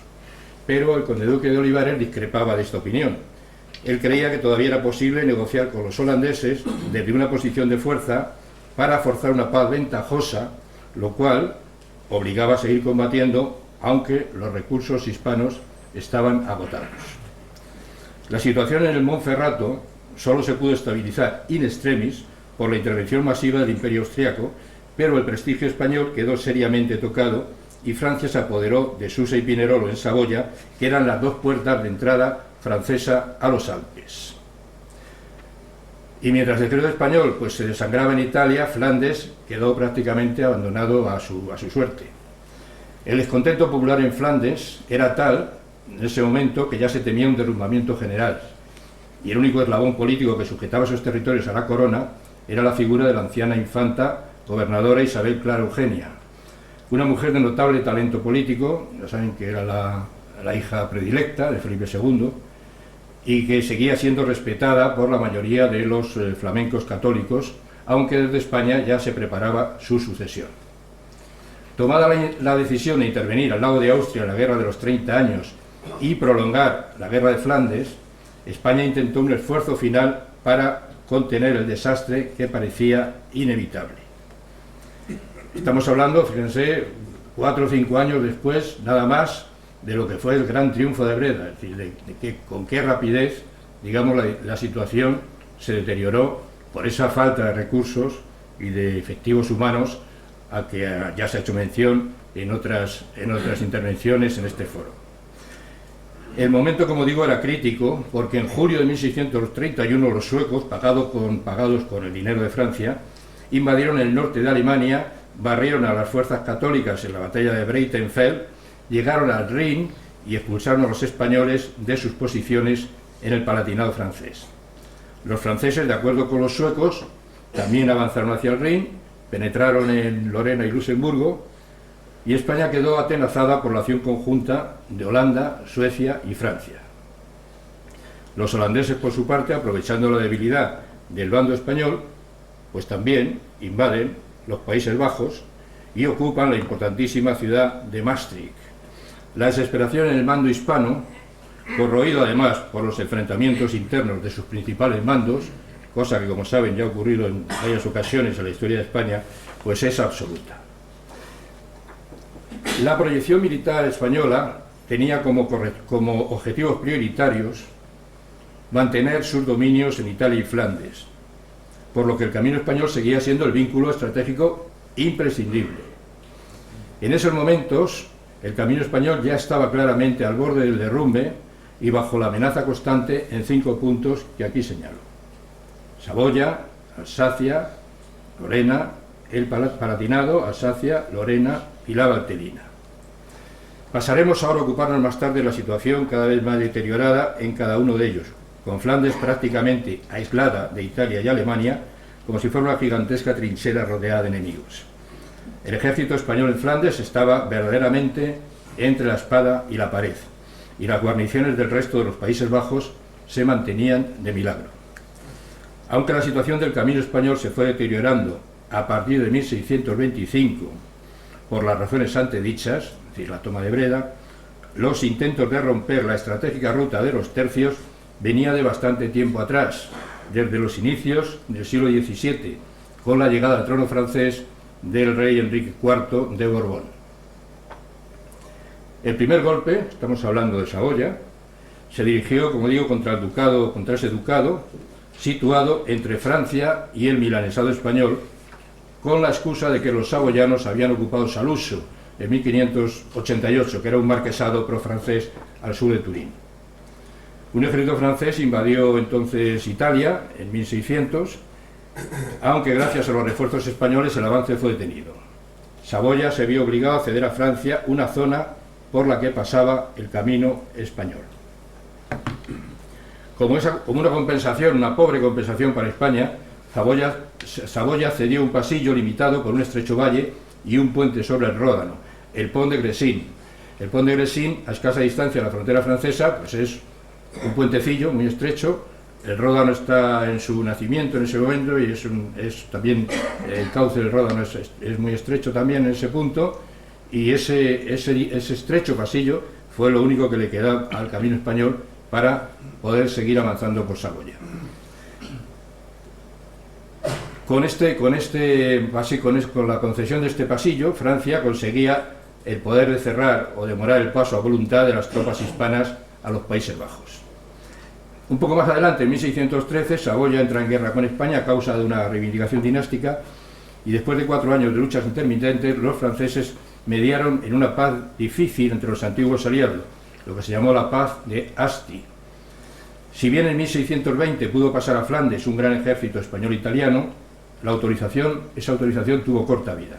Saboya firmó ya en 1622 un nuevo tratado antiespañol y el camino no pudo volver a ser utilizado por los españoles. El camino español no se recobró nunca más de este golpe, pero en 1604 el gobernador de Milán, Pedro Enríquez de Acevedo, conde de Fuentes, consiguió negociar un tratado de amistad con los cantones católicos suizos que autorizaba el paso de tropas españolas hasta el Rin a cambio de un subsidio anual de 30.000 escudos. Esta nueva ruta en Suiza fue utilizada con éxito por expediciones españolas en 1604 y 1605. Pero cuando el conde de Fuentes murió en 1610, los franceses convencieron a los cantones suizos para que renunciaran al tratado a cambio del mismo dinero que recibían de España. Y a partir de 1634, la presión de la diplomacia francesa impidió el paso a Flandes de más destacamentos de tropas españolas por la ruta a través de Suiza. Así pues, con el camino español cortado definitivamente en Saboya, el conde de Fuentes buscó, con esta pérdida, asegurarse la ruta más segura de la Valtelina. La Valtelina era un valle situado al norte del lago de Como, que comunica el norte de Italia con Alemania, pasando por el Tirol. Esta posesión era vital, ya que desde allí no solo se conectaban las posesiones españolas, sino también las de sus aliados, los Habsburgo-austriacos, y permitía llegar a Flandes sin pasar por Saboya. Como digo, a partir de 1620 las tropas españolas entraron en la Valtelina y establecieron guarniciones desde Lombardía y el Tirol hasta formar una cadena de puestos fuertes para garantizar la seguridad del camino. Eso permitió mantener el envío constante de los tercios por esa vía. En suma, el itinerario de la Valtelina era largo, pero en la década de 1620 era seguro. Sin embargo, ya comenzada la Guerra de los 30 años, los grisones protestantes, que eran los señores de la Valtelina, revocaron el Tratado de Paso y en 1620 el duque de Feria, nuevo gobernador de Milán, decidió resolver el problema invadiendo el valle. Con el concurso de tropas austriacas se acabó ocupando todas las tierras de los grisones. Allí quedaron acuartelados en la Valtelina 4.000 españoles que con otros 3.600 en Alsacia y 5.000 en el Palatinado aseguraban el nuevo camino español a través de Alemania. Pero los franceses no se resignaron. Hay que reconocer que la tenacidad francesa fue absolutamente increíble, porque la verdad es que, como ya se ha señalado también aquí, nos estuvieron dando guerra durante casi más de siglo y medio. Como digo, los franceses no se resignaron y las tropas del cardenal Richelieu invadieron otra vez la Valtelina en 1624, y la guerra entre españoles y saboyanos volvió a encenderse. Al mismo tiempo, otro ejército franco-saboyano atacó a Génova, que era el principal puerto de entrada del camino español. Agotados ambos bandos, en febrero de 1626 se firma el Tratado de Monzón, por el que la Valtelina fue reconocida como territorio independiente. Y con eso quedaron a salvo los derechos de paso de España. Pero en septiembre de 1627, la disputa dinástica por el Monferrato vuelve a enfrentar a España y Francia hasta 1630, y el camino español ya solo puede abrirse contando con el refuerzo de los ejércitos imperiales austríacos enviados al Milanesado. En tiempos de Spínola, el Palatinado fue otro de los puntos frágiles del camino español, lo que obligó a España a ocupar ese territorio de la Renania alemana al comenzar la Guerra de los 30 años. Si observamos un mapa, la ruta más rápida y lógica del camino español hasta los Países Bajos hubiera sido embarcarse desde el sur de Alemania, corriente abajo del Rin. Pero esa vía estaba obstaculizada por la hostilidad implacable del elector del Palatinado, hacia la Casa de Habsburgo. El elector del Palatinado era protestante y controlaba el valle del Rin desde cerca de Speyer hasta Maguncia. Hasta 1618 el elector palatino prestó ayuda a los calvinistas de los Países Bajos, envió tropas a luchar abiertamente en Holanda y hostigó el paso de todas las tropas hispanas en la región del Rin. Fue precisamente esta situación la que movió a España a ocupar en 1620 el Palatinado romano, para utilizar el camino español y permitir el paso de los tercios de Flandes. En 1631 todavía fue posible transportar Rin abajo un ejército de tropas italianas, el primero que se hizo en 1543, pero este envío fue el último. Ese mismo año, 1631, el ejército sueco entró en Renania y las tropas protestantes consiguieron cerrar el Rin a los ejércitos católicos. Por fortuna para España aún le quedaba la ruta abierta desde el Tirol que llevaba hasta los Países Bajos y evitaba el Palatinado, cruzando el Rin por Breisach, en Alsacia. Así las tropas españolas podían pasar al Ducado de Lorena por Colmar, Kaiserberg y el desfiladero de Bonhomme. Otra alternativa era cruzar el río en Estrasburgo y luego dirigirse a Lorena por Saberna y Saarbrück hasta Luxemburgo. Alsacia, en definitiva, era el eje principal de este corredor militar, un territorio más importante para España que el mismo Palatinado. La incertidumbre de la sucesión imperial después de 1612 hizo que Felipe III y el archiduque Alberto de Austria cedieran en la renuncia a sus derechos a la dignidad imperial y terminaran apoyando al archiduque Fernando de Estiria, pero a cambio exigieron la cesión de España a Alsacia. Además, por este tratado, Austria cedía también a España los puertos de Finale, Liguria y Piombino, que servían de apoyo al camino español en Génova. España continuó enviando tropas a través de Alsacia hasta 1631, y fue la victoria sueca en Breitenfeld lo que privó a España de su precioso corredor militar. En diciembre de 1638 se perdió la cabeza de puente de Breisach, en el Rin, que dominaba el paso más seguro desde Francia al sur de Alemania.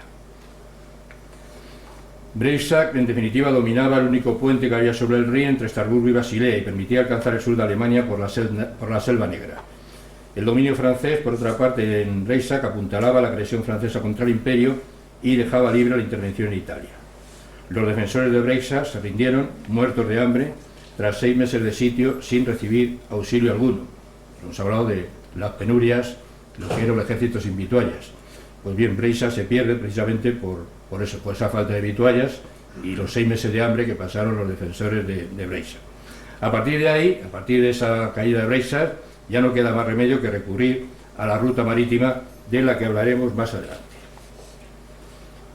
Una gran amenaza al camino español de la Valtelina llegó en plena guerra a los 30 años. En 1630, Gustavo Adolfo de Suecia invadió el norte de Alemania, barriéndolo todo hasta llegar al curso medio del Rin en diciembre de 1631.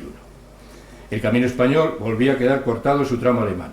Los suecos comenzaron entonces su ofensiva contra España, destruyendo las fortalezas españolas en el Palatinado, entre ellas Maguncia y Heidelberg. En los 2 años siguientes a la intervención sueca en Alemania, Gustavo Adolfo logró una serie de victorias sobre los ejércitos imperiales que le permitieron ocupar Renania, Franconia, Suabia y Baviera. Bohemia fue invadida y los Países Bajos españoles vuelven a quedar aislados, bajo el ataque conjunto de suecos y holandeses. En agosto de 1633, el ejército sueco se dirigió a los Alpes y puso sitio a Constanza. Amenazaba así el Tirol y el norte de Italia.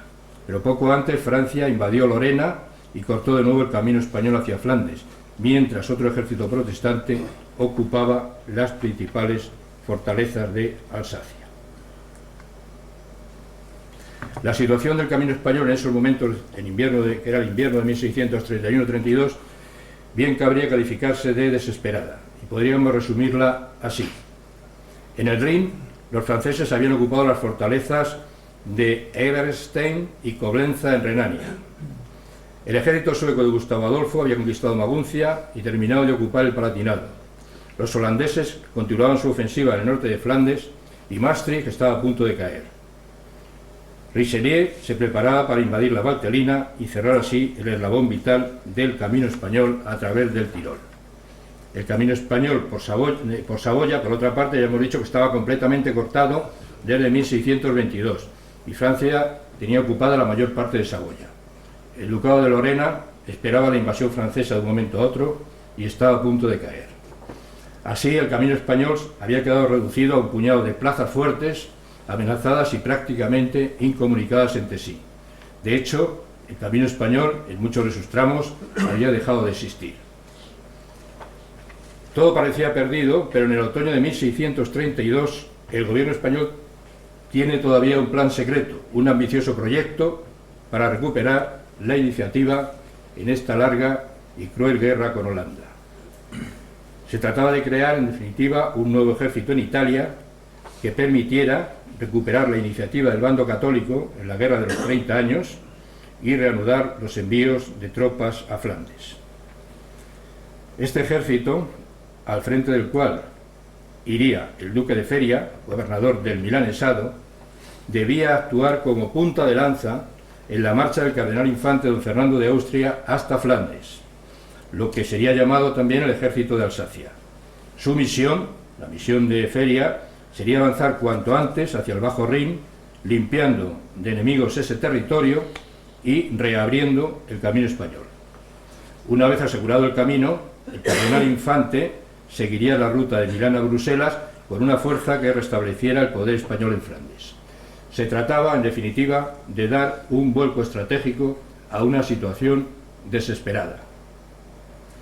Poco a poco fueron llegando los refuerzos a Milán y el 22 de agosto de 1633 el duque de Feria entró en la Valtelina y ocupó los puentes sobre el Rin en una operación afortunada que culminó con la recuperación de Breisach, el punto clave que permitía entrar en Alsacia y entrar en Flandes. Marchando en medio de un durísimo otoño, el ejército español de Feria sufrió muchas penalidades en el sur de Alemania, y cuando llegó para invernar en Múnich, en febrero de 1634, Feria había muerto ya un tercio de la tropa por la peste. Fue este tercer duque de Feria, Suárez de Figueroa y Córdoba, quien en 1633 obtuvo la importante victoria militar al conquistar Breisach, la puerta principal de Alsacia, después de haber tomado Constanza.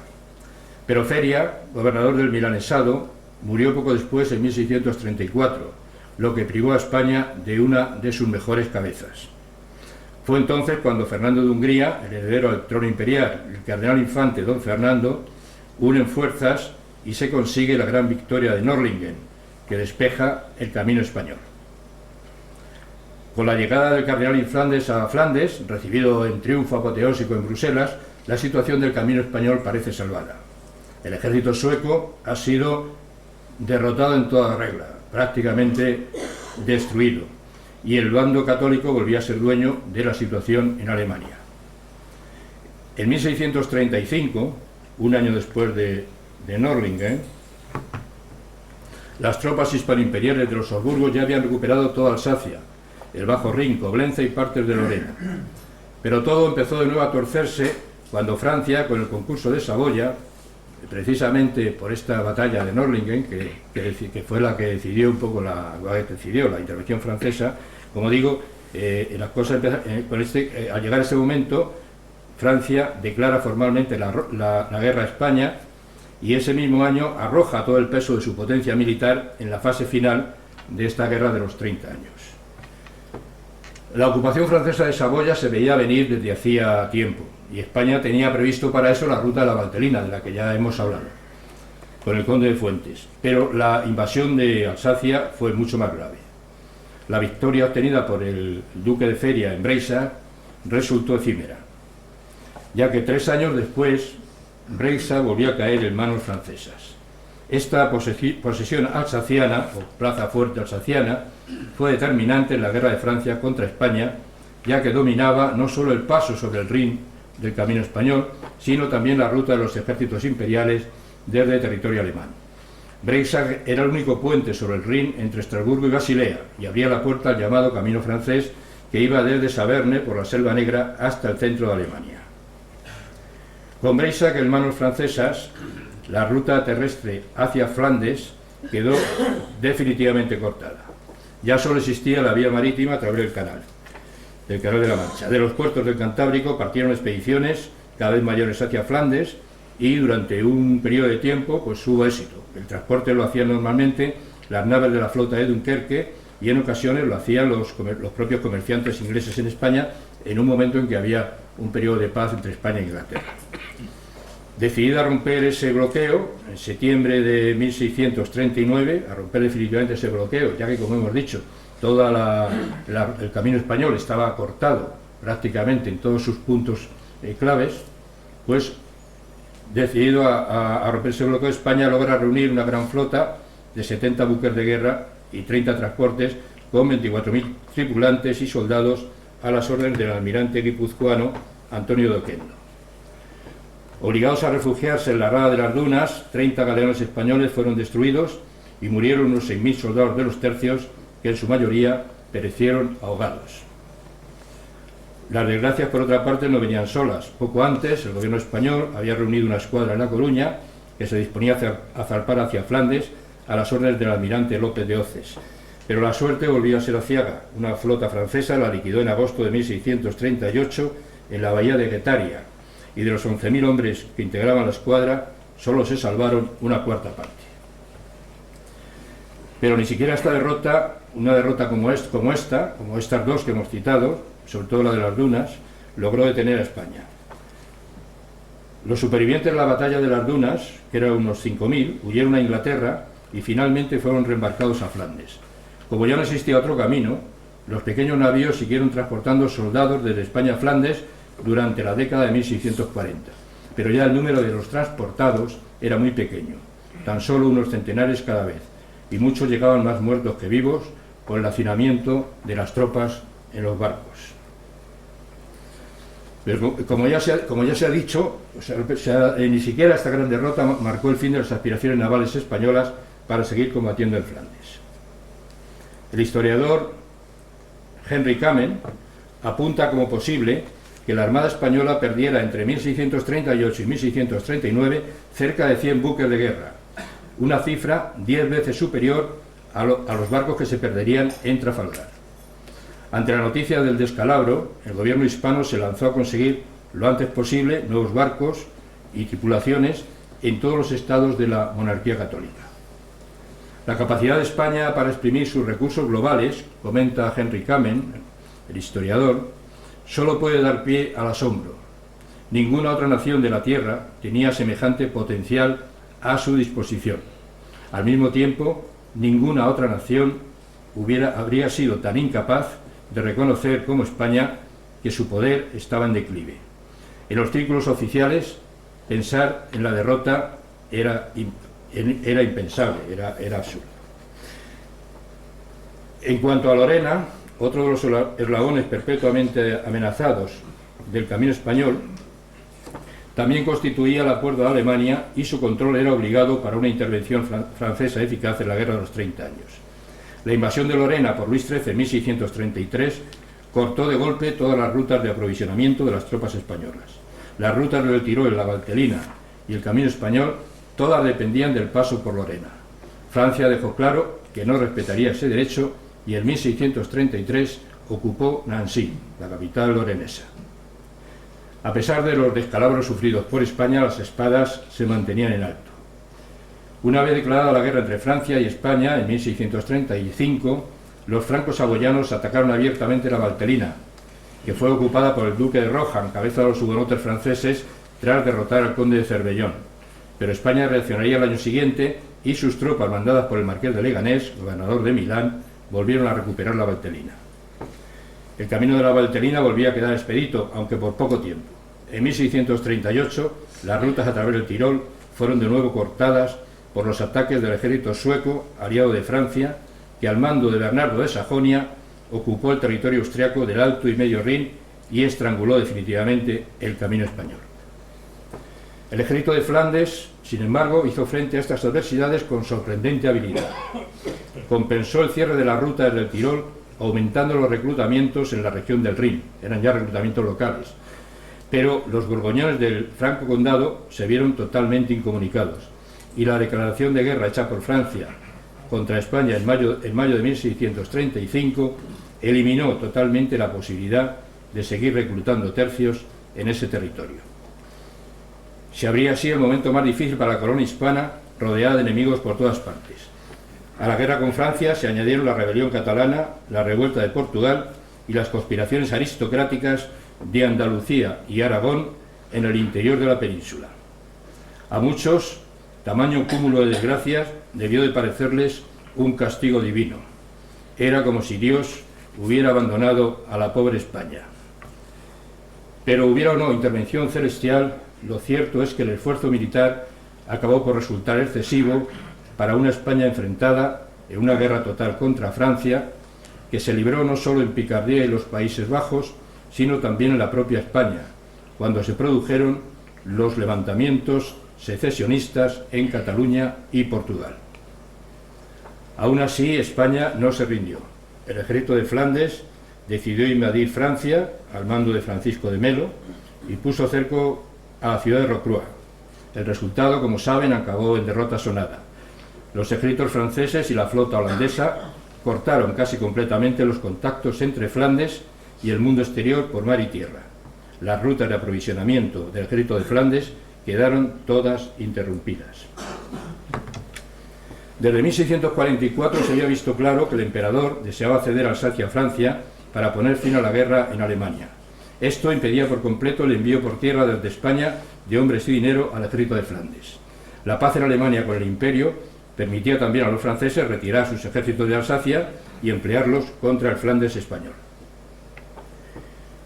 Y ahora haremos, para terminar, quisiera hacer una mención al Franco Condado, que fue el último territorio leal de la vieja Borgoña, que permaneció fiel a la corona hispana mientras se mantuvo el camino español, aunque al final permaneciera como un enclave aislado, sin conexión ni con Saboya ni con Alsacia. Todavía en 1634, pese a todas este cúmulo de adversidades, España parecía conservar una ligera ventaja militar sobre sus numerosos adversarios. Con la declaración de guerra abierta entre España y Francia, Richelieu lanzó un ataque sobre el Franco Condado, considerando que se trata del punto más débil del sistema defensivo hispano. Esta ofensiva, que se mantendrá hasta 1644, dejó desangrado al país. Seguros de su triunfo, los franceses pusieron sitio a Dole, que era la capital política del Franco Condado, pero la ciudad resistió bravamente y poco después las tropas del duque de Lorena volvieron a liberar la ciudad. La guerra, sin embargo, en ese territorio estaba todavía lejos de acabarse. El conde duque de Olivares pidió que se devolviera Lorena al duque Carlos IV y este batió al ejército francés cerca de Poligny, pero sin resultados decisivos. En un último intento por restablecer la situación, el rey Felipe IV decide enviar como mediador al diplomático Diego Saavedra Fajardo, mientras el duque de Lorena propone al monarca hispano formar un ejército para atacar a los franceses desde ese territorio, algo que al final no se haría realidad por la falta de medios financieros. Finalmente, el duque de Lorena abandona el Franco Condado. La peste y el hambre se extendieron por el país y se produjeron muchos casos de canibalismo. En noviembre de 1641 muere el cardenal infante don Fernando, otra desgracia también, porque ya saben ustedes que era un hombre de mucho talento, de talento político y además un gran táctico, que hubiera podido todavía hacer muchas cosas no solamente en Flandes, sino en la guerra de los 30 años. Pero bueno, este hombre muere también de tifus o, en fin, algunas fiebres, de las fiebres esas típicas de aquella época, en 1641, y otra vez el Franco Condado está a punto de caer. Para impedirlo, el gobernador militar de Flandes, Francisco de Melo, decide lanzar un ataque de diversión que pone sitio a Rocroi. A pesar de la estrepitosa derrota, Melo consigue enviar fuerzas al Franco Condado y retardar el proyecto francés de invasión. Por esas fechas, además, fallece Luis XIII y se entablan negociaciones de armisticio en determinados territorios. La guerra no termina realmente hasta julio de 1645, cuando el cardenal Mazarino suspende las hostilidades en el Franco Condado a cambio de una indemnización en dinero. Francia conserva guarniciones en muchos lugares estratégicos del Franco Condado y España nada puede hacer porque está agotada, al límite de sus fuerzas. La mayor parte de los veteranos de los tercios han caído en los campos de batalla y apenas hay voluntarios que los sustituyan. Las victorias francesas de última hora al final logran desnivelar el equilibrio europeo. Y una vez que Francia ha conseguido sus objetivos, se firma la paz de Westfalia, aunque la lucha entre España y Francia todavía se prolonga unos años. Pero después de esto, Francia se apropia definitivamente de Alsacia y de las 3 ciudades imperiales en litigio, las famosas ciudades de Metz, Tours y Verdun. El Franco Condado queda aislado como un enclave entre Francia y los cantones suizos, y la guerra entre España y Francia prosigue. El mariscal Turena derrota en 1658 al ejército español mandado por Juan José de Austria en la batalla de las Dunas, otra vez las Dunas, un encuentro de mucha más trascendencia que Rocroi, y asesta el golpe de gracia al poder militar español en Europa. Ambos países firman la paz de los Pirineos. El cerco sobre el Franco Condado, que todavía seguía en manos españolas, se estrecha inexorablemente bajo la amenaza del ejército francés. El Parlamento de Dole renueva en 1666 su juramento de fidelidad al rey de España, Carlos II. Pero el 24 de mayo de 1667, sin declaración de guerra, las tropas francesas de Turena invaden el sur de Flandes y se anexionan el Franco Condado. La invasión inquieta a la mayor parte de Europa, que se moviliza contra las desmedidas ambiciones del rey francés.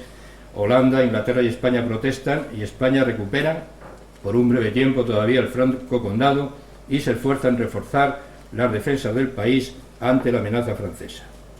Pero entre tanto Luis XIV invade la totalidad de Lorena, cortando así definitivamente la comunicación entre el Franco Condado y Flandes. De nuevo se reanudan las hostilidades entre Madrid y París y se pide ayuda a las tropas hispanas estacionadas en Milán. Esta vez los franceses se tienen que emplear a fondo militarmente para ocupar el Franco Condado, pero la desproporción de fuerzas es muy grande y en 1674 se consuma la conquista por la fuerza de las armas. El Franco Condado es declarado una provincia más de Francia por el Tratado de Nimega en 1678 y así se acaba con el último territorio de la Borgoña hispana en Francia.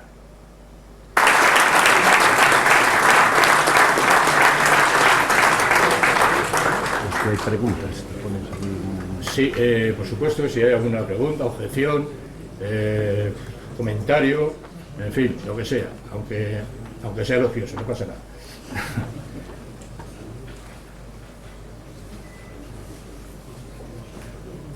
Yo quería preguntarle, los tercios de Flandes, ¿en qué año se crearon? ¿Perdón? Los tercios de Flandes.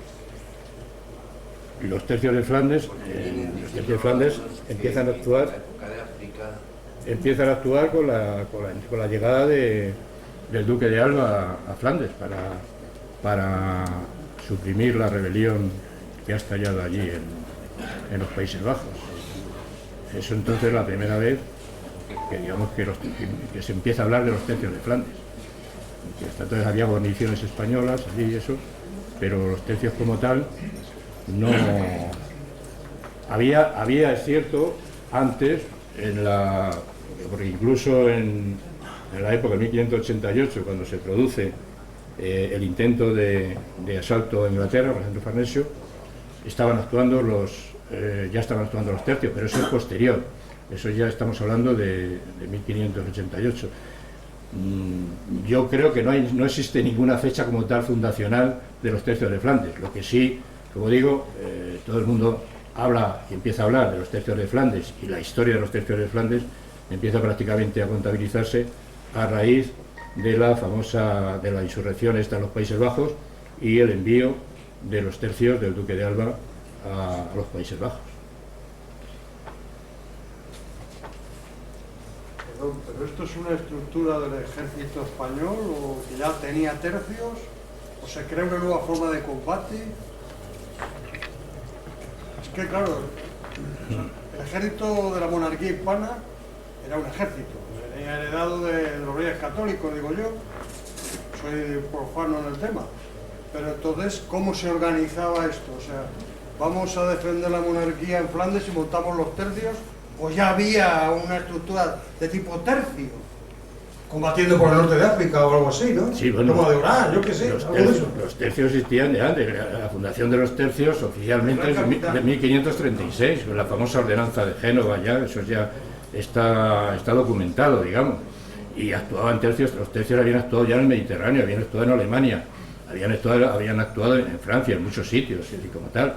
Lo del ejército hispano, yo a veces hablo, si se han fijado en la intervención, suelo hablar más de ejército hispano que de ejército español, porque en gran parte el ejército de Flandes está compuesto no solamente por españoles, como sabe, había prácticamente solo el 20%, se calcula, de los combatientes eran de procedencia hispana, de procedencia española, mejor dicho, de procedencia española, y luego el resto pues eran tercios que se movilizaban o se contrataban en las diversas partes de la corona española, de la corona hispana, que por otra parte tenía sentido, porque en definitiva eran fuerzas que obedecían, digamos, o que estaban bajo la misma corona.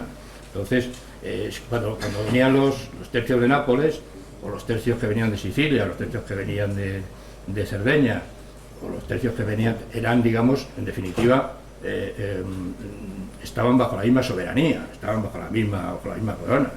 Lo que pasa es que, y en ese sentido, pues había, como digo, de procedencia muy dispar. Pero los españoles siempre, sobre todo ya en aquella época, en la época de los tercios de Flandes, estaban considerados un poco, digamos, el nervio del ejército, porque eran, entre otras cosas, los más disciplinados. Y aunque ahora parezca un poco raro decirlo, eran los mejores organizados y la gente, digamos, que estaba más innovadora, y desde el punto de vista tanto de la disciplina como desde el punto de vista de la organización y de la administración y de la logística, estaban muy por delante de los ejércitos de otras épocas.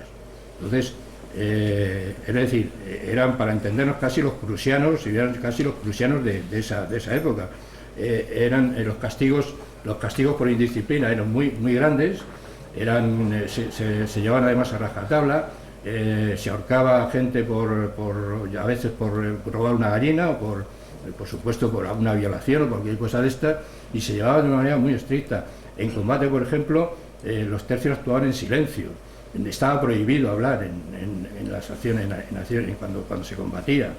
Entonces, todo esto hacía que, en definitiva, los tercios llegaran a ser el asombro de su época, no ya por el valor que se les suponía, y bueno, pues el valor, en definitiva, también el enemigo tenía valor. Era porque realmente los tercios de Flandes eran un ejemplo desde el punto de vista organizativo, como digo, desde el punto de vista logístico, desde el punto de vista administrativo y desde todos los puntos de vista, desde el punto de vista de la perfección táctica con la que actuaban. Ese era el gran éxito de los tercios, y eso fue lo que causaba la admiración de sus contemporáneos.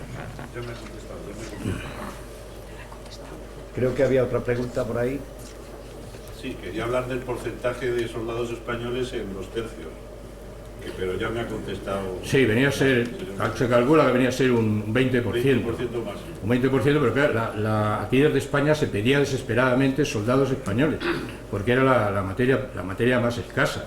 Eran además los mejores, por eso que estamos diciendo también, los mejores veteranos, los que estaban más motivados, pese a todo, y eran, en definitiva, lo que podríamos llamar la levadura o el nervio de todo el ejército.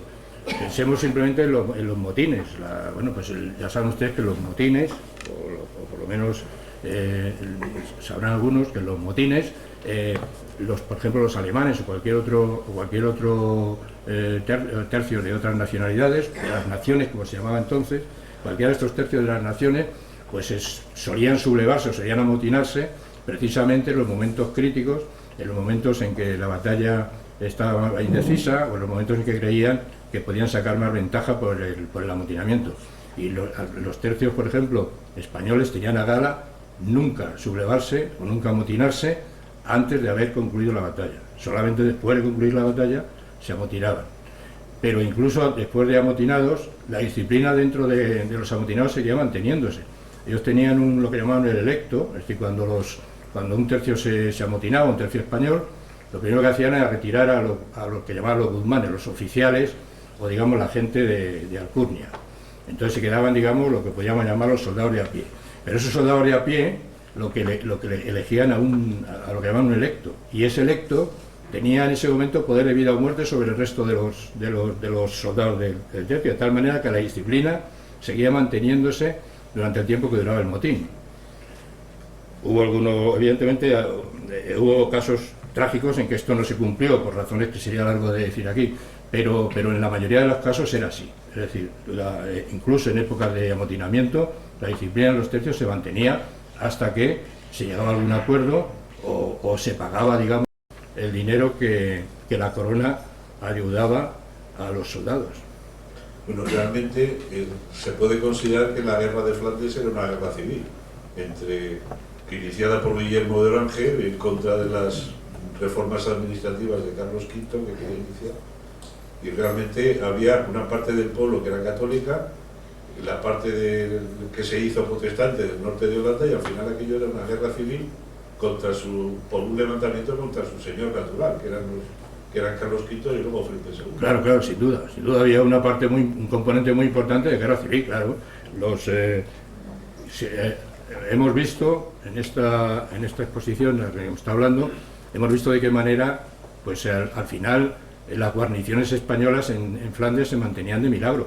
Eso no hubiera sido posible sin los valones, es decir, sin la gente de Flandes, no hubiera combatido del bando hispano, digamos, contra las invasiones estas que venían de parte de los holandeses del norte. Tradicionalmente, además, entre Holanda y Flandes se han llevado muy mal siempre. De hecho, ya saben ustedes que son dos países, Bélgica y Holanda, intentaron una unión que terminó como el Rosario de la Aurora enseguida, y en realidad siempre se llevaban bastante mal. Los valones, por otra parte, eran católicos también, es decir, que había un componente religioso muy importante, y la infantería valona, por lo menos en lo que atañe a guarniciones, ocupaba la mayor parte de las guarniciones de Flandes. Es decir, que sí, efectivamente existía ese componente de guerra civil, que por otra parte hay que considerar que de lo que se trataba en realidad era de una insurrección, claro, visto desde el punto de vista histórico en ese momento, era de una insurrección contra la corona, es decir, que la corona era la misma. El gran paso que da Guillermo de Orange, precisamente, cuando es rebelarse contra la corona, porque eso era un hecho insólito prácticamente en las relaciones políticas de los estados, ¿no? Rebelarse contra la corona era romper con la soberanía, digamos, de la corona hispana, Y eso es en realidad un paso que nadie, prácticamente ningún otro monarca se había atrevido, importante, se había atrevido a dar en Europa, ¿no? O sea que sí, que efectivamente hay que recibir, claro que hay que recibir. Sí, sí.